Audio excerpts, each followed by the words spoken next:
에덴 동산은 상하게 하는 것이나 해치는 것이 없는 낙원이었습니다. 위험이 없고 생존을 위협하는 일이 없었습니다. 하나님의 명령을 거역하여 범죄한 아담과 하와가 에덴에서 축출된 이후로는 사정이 달라졌습니다. 사람은 태어나는 순간부터 위험에 노출되고 생존이 위협받기 시작하게 되었습니다. 그래야 사람은 나면서부터 일생을 양육과 보호를 받지 못하면 생존할 수 없습니다. 부모를 비롯한 여러 사람들 그리고 국가와 여러 사회로부터 도움과 보호를 받아 살아가게 됩니다. 사람들은 생존과 생활의 안전을 위하여 공동체를 형성하고 법과 제도를 만듭니다. 치안과 국방을 담당하는 조직을 둡니다. 각종 재난을 대비하는 조직과 기구도 설치합니다.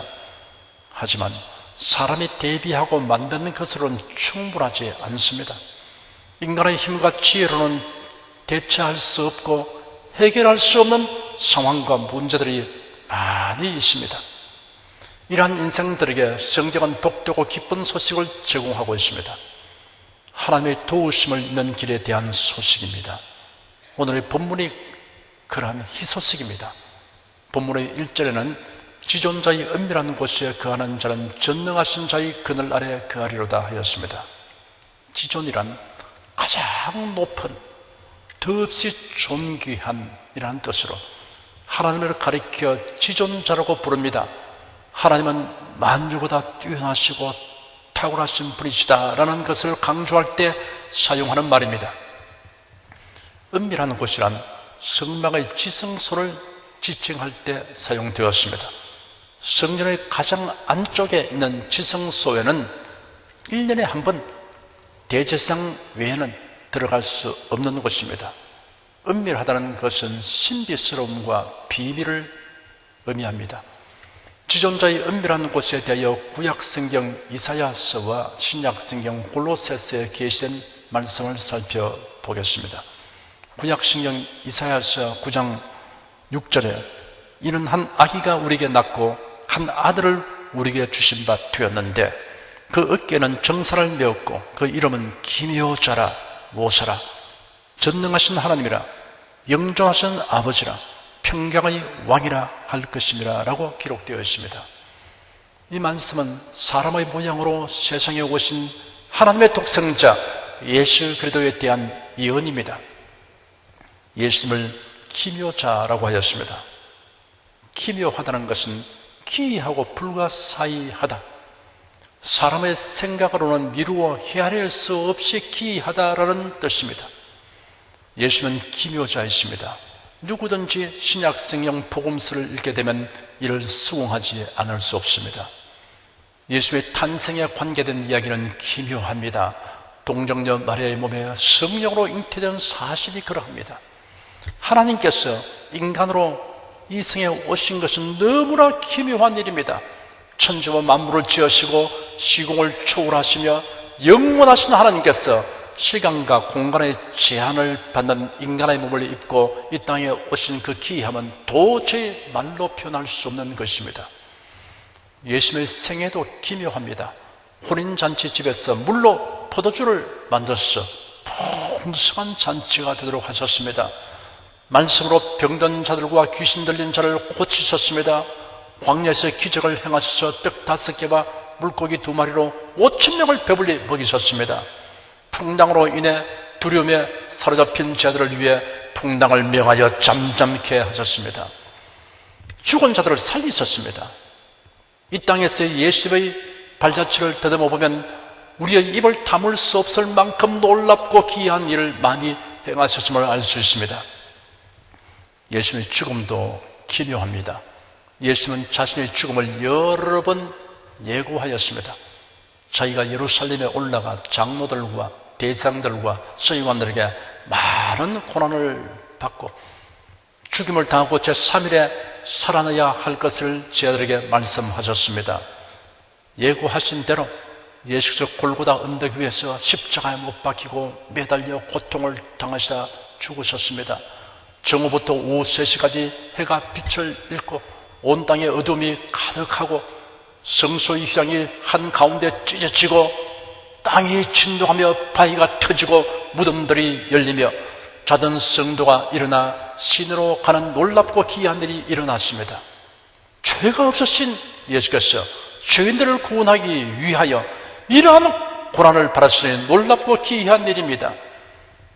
예수께서 부활 승천하신 사건도 기묘합니다.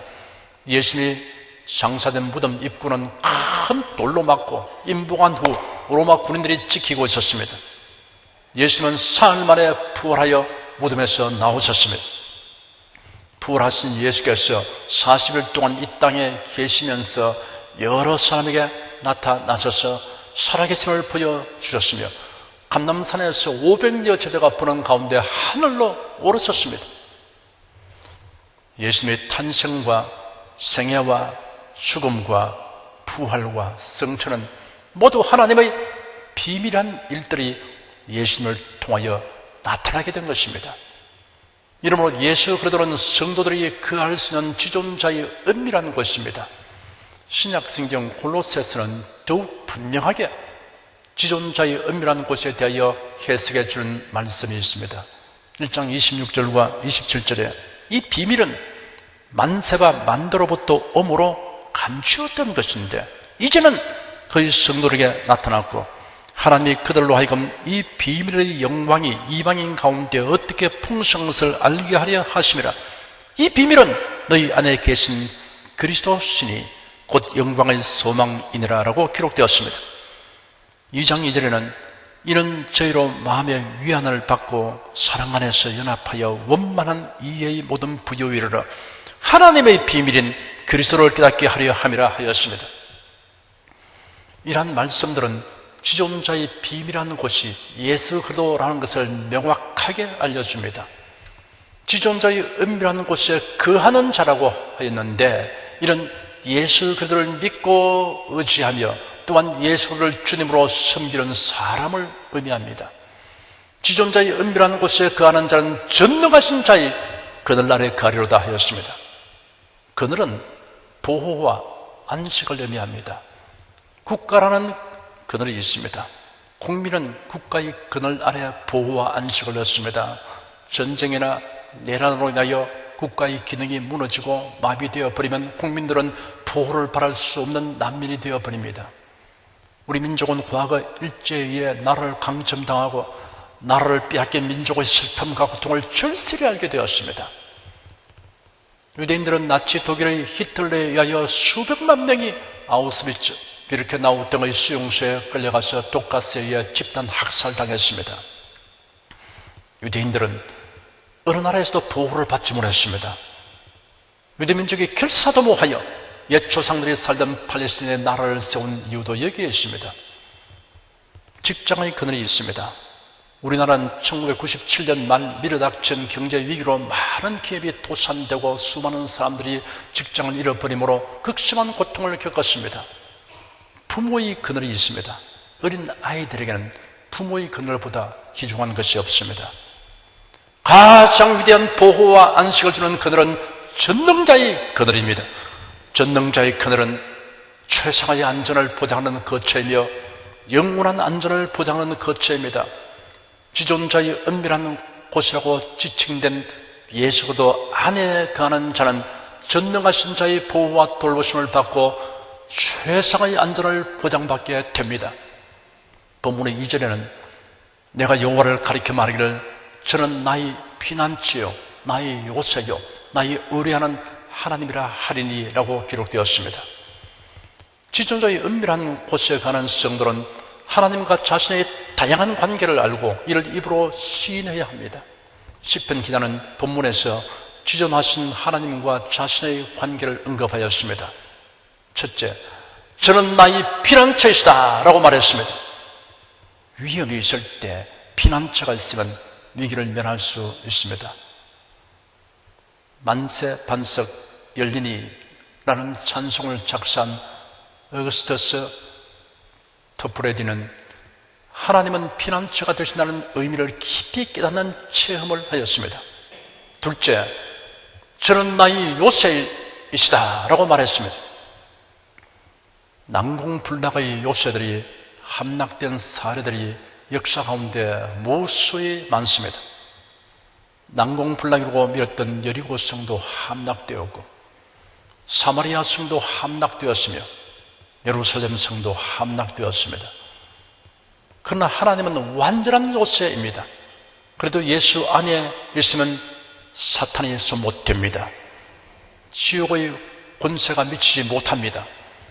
셋째, 나의 의뢰하는 하나님이시다 라고 말했습니다. 하나님께서는 자기를 의뢰하는 사람을 붙드시고 품어주십니다.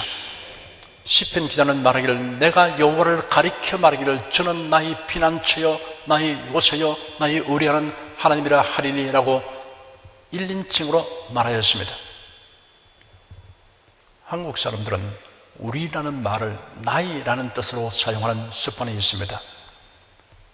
혼자 사는 집이거나 형제가 없어도 나의 집, 나의 어머니라고 말하기보다 우리 집, 우리 어머니라고 말합니다.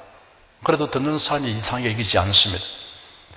하나님을 향하여 다른 분을 포함하여 부를 때는 우리의 피난처, 우리의 요새, 우리의 의뢰하는 하나님이라고 말하지만 하나님과 자신의 관계를 말하는 경우는 나의 피난처, 나의 요새, 나의 의뢰하는 하나님이라고 말하는 것이 합당합니다.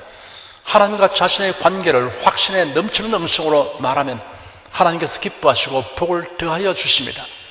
예수께서 제 아들에게 너희는 나를 누구라 하느냐라고 물으셨습니다.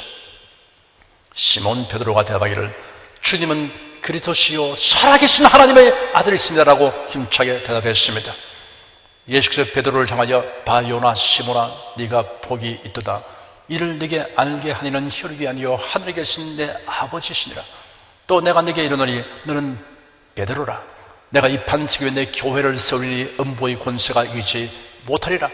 내가 천국 열쇠를 내게 주리니 네가 땅에서 무엇이 매면 하늘에서 매일 것이요 네가 땅에서 무엇인지 풀면 하늘에서 풀리리라고 말씀하셨습니다. 사랑하는 여러분은 성경에 계시된 하나님과 여러분의 관계를 말로 표현하는 것을 즐기시기 바랍니다. 본문의 3절에서 13절까지는 다음과 같이 기록되었습니다.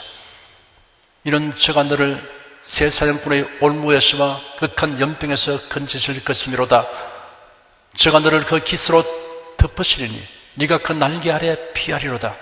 그의 친절함은 방패와 손방패가 되나니 너는 밤에 놀램과 낮에 흐르는 살과 흑암 중에 행하는 연병과 백조의 황폐하는 파멸을 두려워 아니하리로다.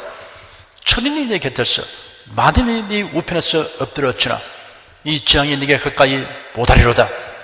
오직 너는 목도하리니 악인의 보응이 네게 보이리로다. 네가 말하기를 여호와는 나의 피난처시라 하고 지존자로 거처를 삼았으므로 화가 내게 미치지 못하며 재앙이 네 장막에 가까이 오지 못하리니 저가 너를 위하여 그 사자들을 명하사 네 모든 길에 너를 지키게 하심이라. 저희가 그 손으로 너를 붙들어 발이 돌에 부딪지 않게 하리로다. 네가 사자와 독사를 밟으며 젊은 사자와 뱀을 발로 누리로다. 지존자로 거처를 삼고 여호와는 나의 피난처, 나의 요새, 나의 의뢰하는 하나님이라고 고백하는 자에게는 특별한 보호와 안전이 보장되었습니다. 하나님은 우리가 겪는 위험에서 여러 가지 방법으로 보호하시고 안전하게 하십니다. 첫째, 위험을 미연에 피할 수 있도록 도와주십니다. 기독교회 역사에 있어서 빼놓을 수 없는 업적을 이룬 어거스틴이 경험한 이런 일이 있습니다. 어거스틴은 어느 마을의 그리스도인들을 방문하여 거기서 설교하기로 약속하였습니다. 그 날짜와 장소가 그의 원수들에게 누설되었습니다. 어거스틴은 과격한 이단 종파인 도나투스파의 원한을 사고 있었습니다. 원수들은 도중에 무장을 하고 매복하여 기다리다가 어거스틴이 지나갈 때 죽이기로 모의하였습니다. 그런데 어거스틴을 초청한 사람들이 보낸 길 안내자가 실수하여 길을 잘못 들어서 다른 길로 가게 되었습니다. 그것 때문에 어거스틴은 목숨을 구할 수 있었습니다. 그들은 결국 목적지에 무사히 도착하였고 대적들은 크게 실망하였습니다. 우여곡절을 알게 된 사람들은 하나님의 섭리를 찬양하였고 보호하심에 대해 감사드렸습니다. 사도 바울이 예루살렘을 방문했을 때 그를 죽이려고 하는 사람들에게 애워사였습니다. 군중들의 소요 사태를 보고받은 로마 군대의 천부장이 이를 진압하려고 군대를 거느리고 와서 바울을 강제로 병영 안으로 끌고 왔습니다. 바울을 해치려는 자들은 바울이 법정에 출석하기 위해 병영 밖으로 나오면 죽이려고 모의하고 이 사실을 유대 종교 지도자들에게 알렸습니다. 그런데 그 정보를 입수한 바울의 조카가 병영에 들어가서 바울과 천부장에게 알렸습니다. 그러자 천부장은 무려 470명의 군인들로 호송부대를 만들어 바울을 로마 총독이 있는 가이사라로 무사히 보내었습니다. 바울의 조카가 그토록 중대한 정보를 입수하여 알린 일과 천부장이 호송부대를 만들어 바울을 호송하게 한 것은 위험을 피하도록 도우시는 하나님의 섭리로 말미암은 것입니다. 둘째, 위험한 일을 당해도 해를 입지 않도록 보호하여 주십니다. 유대인 사드락 메삭 아벤느고는 바빌론 제국을 통치하는 느부갓네살 왕이 세운 금신상 앞에 절하지 아니한 영모로 고발되었습니다. 왕은 그들을 극렬히 타오른 용광로 속에 던져넣게 하였습니다. 그들을 던져넣는 군인들은 불길이 너무 뜨거워서 다 죽었으나 불 가운데 던져진 세 사람은 불타지 않고 유유히 불 가운데로 다녔습니다. 느부갓네살 왕이 그 용광로를 바라보니 세 사람 외에 또 한 사람이 있는데 신의 아들과 같은 모습을 보았습니다. 놀란 왕이 사드락 메삭 아벤느고를 불러내니 그들이 나왔는데 불에 거슬린 곳이 하나도 없었습니다. 세 사람이 용광로 속에 던져지기는 했지만 불이 그들을 사라지 못하도록 하나님께서 임하셔서 보호하여 주었습니다. 30일 동안 누구든지 다리오 왕 외에 어떤 신이나 사람에게 기도를 하지 못하도록 하는 왕의 금지령이 내려져 있는데도 다니엘은 늘 하던 대로 하루 3번씩 하나님께 기도하였습니다. 다니엘을 시기하는 동료 총리들과 방백들이 다니엘을 고발하였습니다. 공포된 왕의 칙령에 따라 다니엘은 사자굴에 던져졌지만 하나님께서 그 사나운 짐승들의 입을 막아 다니엘을 해치지 못하도록 안전하게 보호하여 주셨습니다.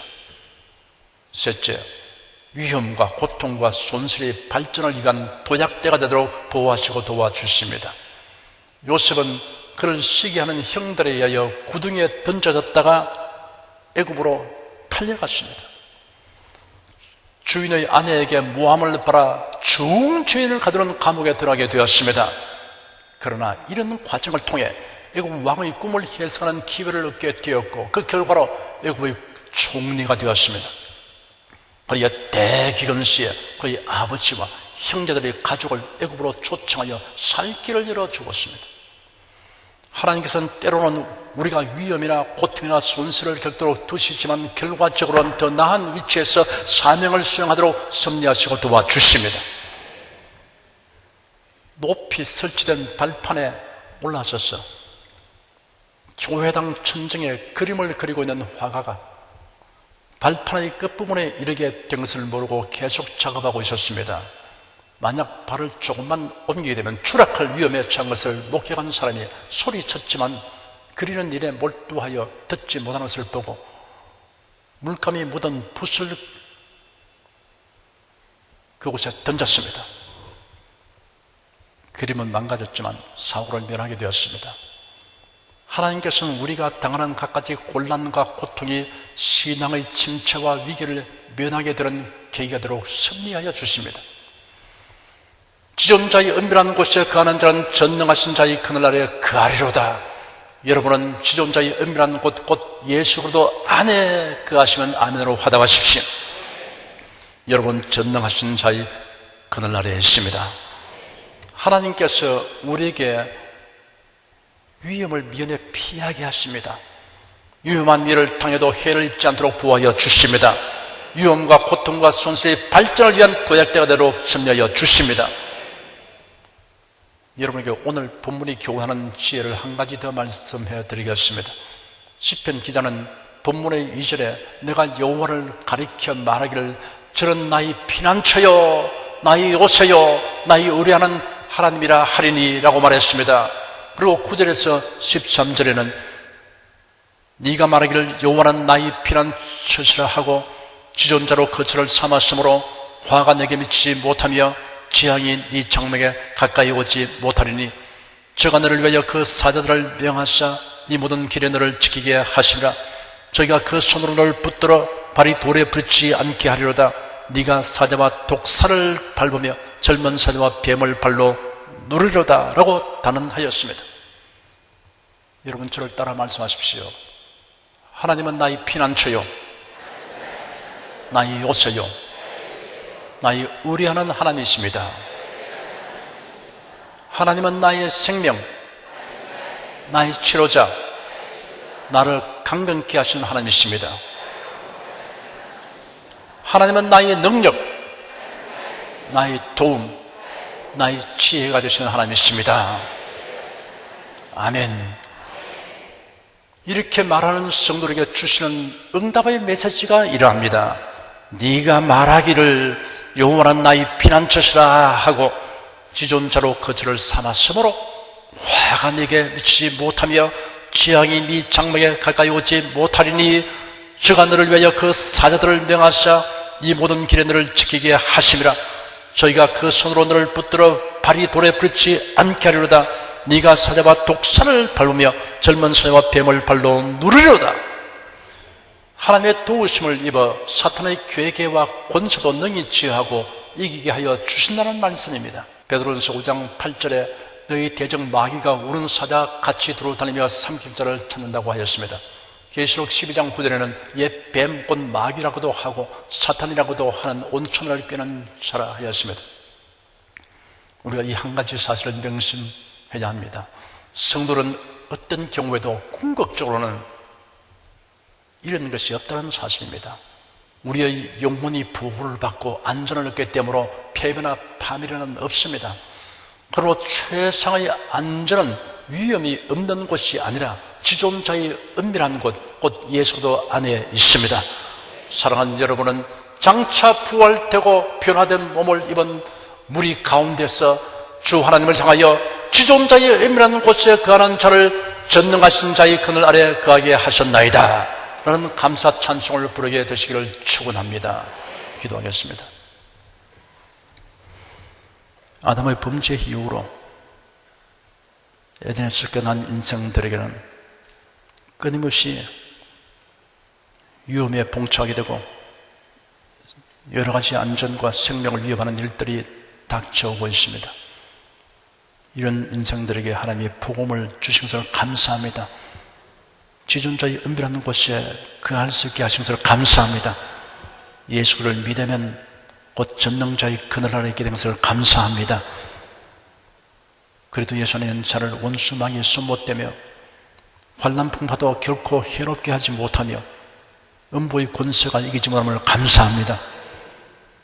우리 온 손이 다 이같이 하나님을 피난처로 삼고 하나님을 의지해서 지존자로 거처를 삼고 살아감으로 화가 미치 못한 것을 알게 도와주시옵시고 재앙이 장막에 가까이 오지 못한다는 약속을 얻은 것을 감사하게 도와주시옵시고 담대하게 살게 하여 주시옵소서. 믿음으로 살게 하여 주시옵소서. 예수 그리스도로 기도드립니다. 아멘.